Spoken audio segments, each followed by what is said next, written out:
Users can access the tool via my website, which is 1lifecbt.com, and by clicking on the link for De-Stress Self-Help Tool, which can be found at the top of the page.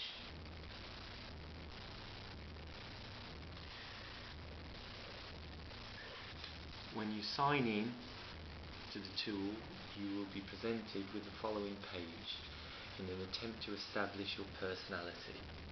There are 3 boxes, as you can see: easily overwhelmed emotionally, able to manage a moderate level of pressure, or quite calm and assured under pressure. I will tick the middle box, which is able to manage a moderate level of pressure. Then you're asked for your current coping strategies. So how do you enjoy spending your free time? I will put reading, and this is to establish what coping strategies that you currently employ that help you manage stress. Next you will see what do you do or think about that helps you to feel calm and relaxed. So I could put in there, I plan my next holiday, if that's what helps you to feel calm and relaxed. Or it could be thinking about a previous holiday. You'll also see that there's a toolbox, and I'll explain that in greater detail later. Having established personality and coping techniques, we move on to the little box indicating next. And next we'll be presented with what resembles a saucepan and is supposed to indicate a saucepan. To the left of that we will see biochemical stimulation, which basically means adrenaline, norepinephrine, etc. And then there's 3 different levels. At the bottom there's appropriate emotion, and state of arousal, and at the top boiling point. When negative events are entered via the negative button, you will see that the levels in the saucepan rise to indicate additional adrenaline. By clicking the positive tab, you will see that the levels within the saucepan reduce to indicate a reduction in the overall levels of adrenaline. Lower down the screen, here comes the toolbox again, and it contains a list of the things that you've identified as being your personal stress busters. And we can see reading or planning my next holiday. Clicking on read all would be any additional stress busters that you might have added. The essential tools just below are research-based tools that have proven to be effective in the treatment and reduction of stress and anxiety. These are distraction, progressive muscle relaxation, controlled breathing, physical exercise, time out, cognitive restructuring, and exposure or avoidance we talk about. By clicking on either one of these, we'll bring up a box that talks in great detail about what that particular intervention is all about, and actually gives instructions about how to implement that intervention. And we can close that tab just there. This dial at the bottom here indicates a dial, and is supposed to be symbolic of a dial on a gas hob, and it can be used by clicking on either side to actually add sections to the saucepan. So the red dial adds sections, and the blue dial removes sections. At any time, if you need additional instructions, at the lower right hand side of the tool you will see instructions for use and also a rationale for the tool. Clicking on that will give you more detailed instructions. Just to run through the tool in practice, let's click on the red negative tab. You're presented with the screen. Enter your negative experience. So let's say, for instance, I've just spilt my coffee over the computer. So spilt coffee. I enter that in there, and then I'm asked to rate the experience, the level of anxiety it provoked. Was it mild, moderate, severe, or even traumatic? Well, I will put mild.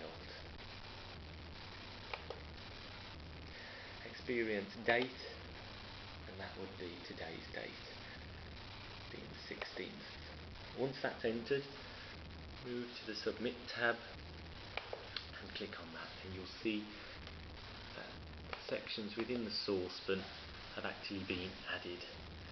Now that in itself, given 5 minutes, that level of adrenaline would be insignificant, and I wouldn't be expecting to experience any nasty, unpleasant symptoms of anxiety as a result of that. However, in the next 20 minutes, if I added something more significant,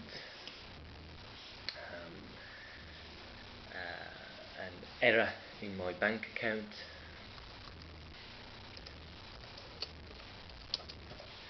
which resulted in me losing a significant amount of money for the month, I would enter that, and I would then add that as being a moderate level of stress. Again, today's date being the 16th, and then I would submit that as before. And you can see then that I'm immediately presented with a screen to indicate that I've entered in the section of the saucepan a state of arousal, and that goes on to talk about the actual physiological and psychological implications of entering a state of arousal, which as we might refer to as being a state of anxiety. I can read through that, it gives me instructions, and then I can press on the Close tab.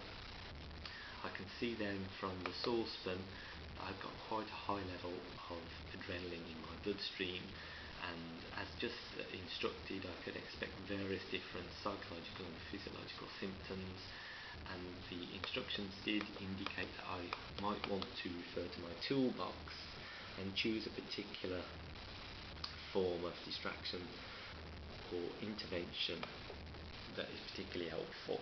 On this occasion, I might make use of reading, and I can see that reading has been one of my coping strategies, so I will read. Having read, if I find that that has been useful and helped me to relax, I could click on the Positive tab and then enter that experience. So reading, okay, and on what date? The date would be the 16th. I find that rewarding, and I submit, and you can see that that has immediately influenced the levels within the saucepan, and it has brought me back down to a level of green, which is appropriate. However, there is still quite a few sections of green added, which would imply that the slightest little bit of stress, so it may be couldn't watch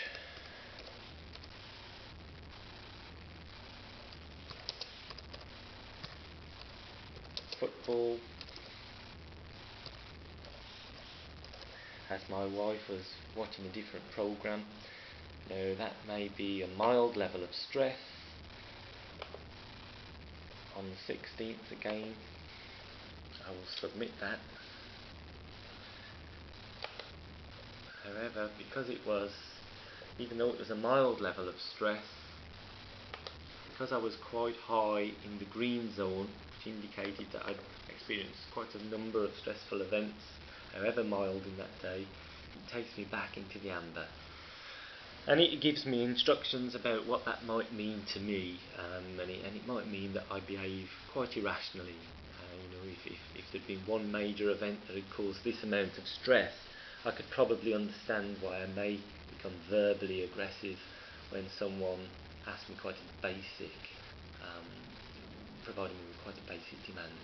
However, when nothing major had happened and I behaved quite verbally aggressive, without an understanding of what's happened by looking at this saucepan, I might be a little bit concerned, or more concerned, with why I might have reacted in that way. So what this saucepan does basically is it gives us an indication of why it is that we behave in a particular way, or that we experience some of the physical symptoms that we experience, when it's not immediately clear to us that we've experienced any significant stress. But by looking at this saucepan design, we can see that there's quite a number of small incidents that in themselves can have quite a significant impact on our experience of stress. Finally, by clicking on the diary here in the toolbox, we will be able to review some of the incidents that have actually contributed to the negative events that we've experienced and filled our saucepan over the time. And with the diary as well, you'll actually see that you can print off those negative events and take it with you to therapy, or just review it for your own purposes. And the diary contains the negative events that have resulted in the saucepan reaching that level, and also the positive events and distractional tools that you've utilised that have actually brought those levels down. You do need to consistently use this tool to see the fluctuations and to see that you actually have got quite a lot of control over your symptoms. And I'm hoping that you'll find it quite useful and rewarding. And eventually we hope to develop an app version, which obviously makes the process of adding these events a lot easier and more mobile. Okay, thank you. Any questions, obviously get in contact with me via the website www.1lifecbt.com.